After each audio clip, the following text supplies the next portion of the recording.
When people think about Turning Point USA, the first name that comes to mind is almost always Charlie Kirk. He is the founder, the most visible spokesperson, and the face of the organization in mainstream media.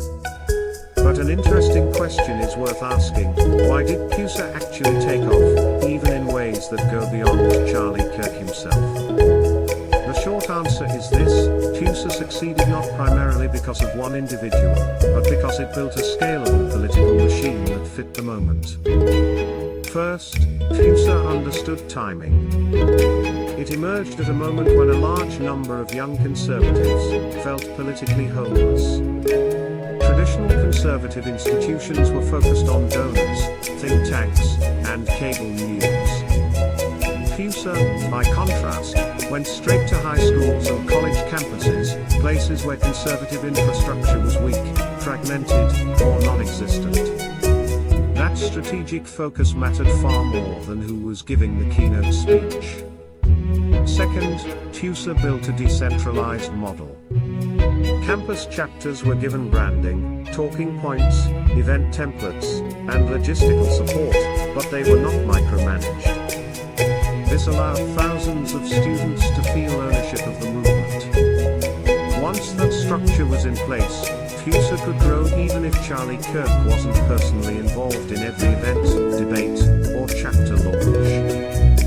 Third, the organization mastered digital native politics. TPUSA optimized for short-form content, viral confrontations, and emotionally resonant clips that traveled well on social media.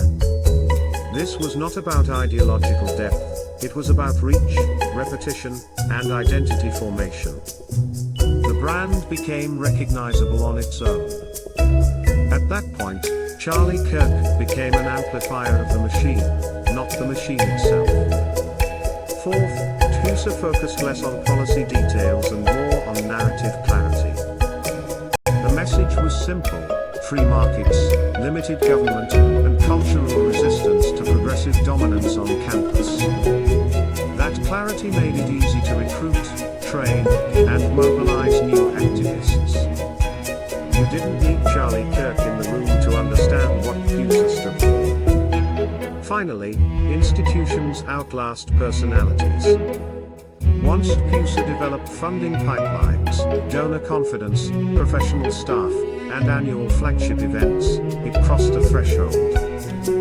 Organizations that reach this stage no longer depend on a single charismatic leader to function or expand.